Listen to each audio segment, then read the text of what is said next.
L'objectif, c'est vraiment d'ouvrir ses yeux sur un panorama 360 pour que chacun, vous puissiez, entre pairs, c'est ce qu'on appelle des pairs, c'est-à-dire des rencontres entre habitants, professionnels, etc., on puisse échanger et avoir des belles idées pour continuer, chacun évidemment dans nos centres, en fonction des préoccupations du territoire, sur ce qui va se passer.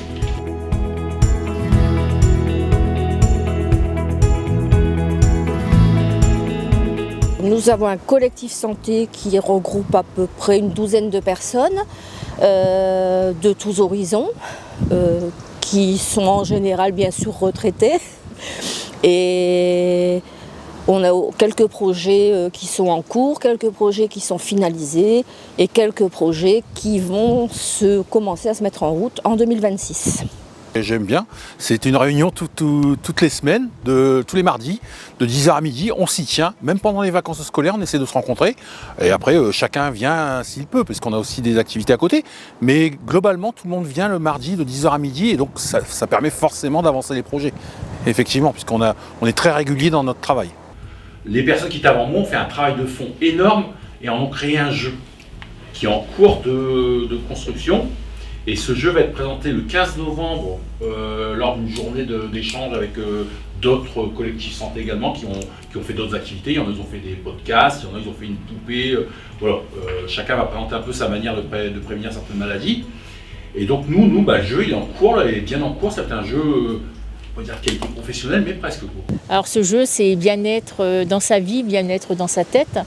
Et c'est un jeu qui est de 7 ans à 99 ans. Nous, on a fait effectivement la formation Pasteur avec un jeu qui est proposé, mais là, le jeu, ils l'ont créé, et d'être capable pour un collectif de bénévoles de mettre ça en place, de s'appliquer avec des réunions toutes les semaines, ça veut dire que les gens, ils en veulent, et voilà, ils sont pour partager, pour aider, enfin voilà quoi. La Fédé nous a proposé de nous rencontrer à un moment avec différents collectifs. Donc on est allé rencontrer le collectif de Mazingarbe et de Vachala qui en fait nous a montré un peu ce qu'il faut faire, ce qu'il ne faut pas faire. Ils nous ont expliqué leurs actions, ce qu'ils mettent en place au niveau de leur structure. Ça a donné des pistes d'action pour les bénévoles et les professionnels du collectif. L'idée c'était aussi de pouvoir se donner un rythme de rencontre, une façon de faire, voilà, elles ont été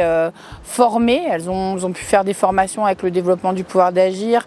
On a lié des projets qu'il y avait sur le territoire avec nos projets de structure, et ça fait naître ce collectif.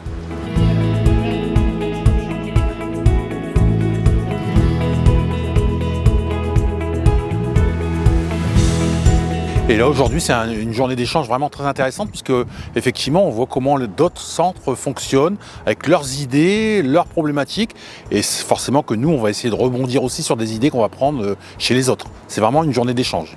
Alors moi ça m'apporte beaucoup parce que la santé c'est quelque chose que j'aime. J'aime bien partager avec les autres, j'aime bien donner de mon temps pour les autres. Et je pense on a déjà fait beaucoup de choses, et je pense qu'on peut encore mieux faire et aller de l'avant, parce que pour moi c'est très important. Alors c'est avant tout un lieu d'échange qui nous permet de nous ressourcer, qui permet de ressourcer aussi nos adhérents et les membres du collectif, dans la mesure où même si ils sont, parce qu'il y a un homme porteur d'idées, ils sont aussi à la recherche de projets innovants. Puis comme on le dit, on ne va pas réinventer ce qui a déjà été créé ailleurs. Ça peut donner des idées, ça peut permettre de dire tiens, on pourrait faire comme ça également. C'est riche parce que ça permet d'échanger avec des personnes qui sont proches de nous. Mazingarbe, c'est juste à côté de Lens. Mais on est ravis aussi de pouvoir échanger avec d'autres centres sociaux, notamment sur la Côte d'Opale et le Boulonnais. Et parce on se rend compte finalement que même si on est sur des territoires proches ou éloignés, on a les mêmes préoccupations, on va retrouver les mêmes choses.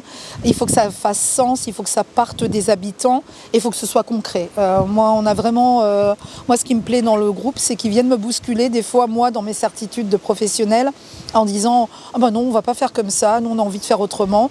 Et puis regarde, à Mazingarbe ils font comme ça, regarde à Ostrov ils font comme ça, on pourrait, voilà. Donc c'est se nourrir mutuellement et c'est faire ensemble. C'est finalement faire société ensemble, ce qu'on est dans un centre social. Alors j'ai appris beaucoup de choses et puis la santé ça concerne tout le monde, surtout quand ça nous touche de près. De près, oui. L'idée d'être là, c'est de partager, quoi. Je crois que la finalité du travail quand on est dans un centre social, c'est de se dire qu'il y a certainement plein de choses qui se font autour de nous. Et apprendre des autres, c'est s'enrichir un petit peu soi-même pour œuvrer après pour le collectif, quoi. Je l'ai trouvée très enrichissante.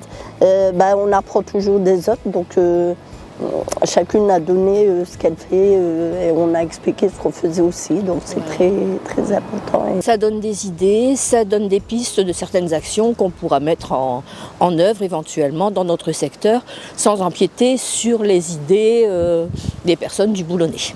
C'est super intéressant parce que ça permet d'avoir des idées différentes de celles qu'on peut avoir et justement de pouvoir mettre en place des actions qui vont être complètement différentes de ce qu'on pouvait envisager. On ne percute pas forcément, on n'a pas forcément les mêmes attentes, les mêmes publics et à ce niveau-là, c'est vraiment très très intéressant les échanges.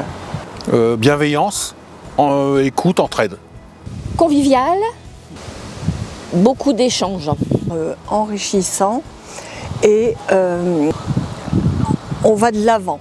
Ça m'a fait plaisir de revoir les gens de Saint-Martin, oui.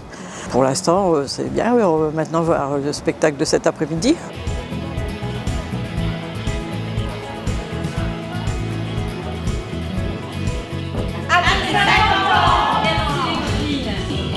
Une mammographie, c'est quoi ces conneries? En ce moment j'ai d'autres choses à penser. Matin pour la première fois, j'ai reçu un courrier de qui?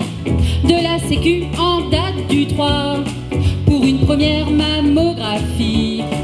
Alors moi je dis chapeau aux bénévoles parce que c'est un spectacle à la fois ludique, humoristique, voilà, avec des moments un peu plus difficiles, mais les messages sont passés, c'est le but. On voit en fait qu'il faut se faire dépister, donc moi je trouvais que c'est intéressant. Bien organisé, tout, et moi je me fais dépister tous les 2 ans. Émouvant, drôle et instructif, et moi pareil, je me fais dépister régulièrement et en espérant que ça va donner l'idée à d'autres de le faire. J'ai trouvé ça génial et une petite larme aussi à la fin parce que j'ai trouvé ça magnifique. Super journée et super spectacle. C'était très poignant même à la fin, j'avais les boules. C'était un spectacle très intéressant, bien forcément axé sur un problème de femmes, mais je pense que les hommes ils devraient plus s'y intéresser et puis aider leur épouse à faire de la prévention aussi, parce que des fois je pense que les femmes se retrouvent souvent tout seules face à ce problème, et ça c'est bien dommage. Rondement mené et très drôle, et surtout il faut y aller, quoi. Génial. Se faire dépister si j'en crois, c'est pas une blague, c'est pas si con. Quelques clichés un petit peu froids et je serai rassurée pour de bon. À ta première mammographie, à ta première mammographie, à ta première mammographie, à ta première mammographie.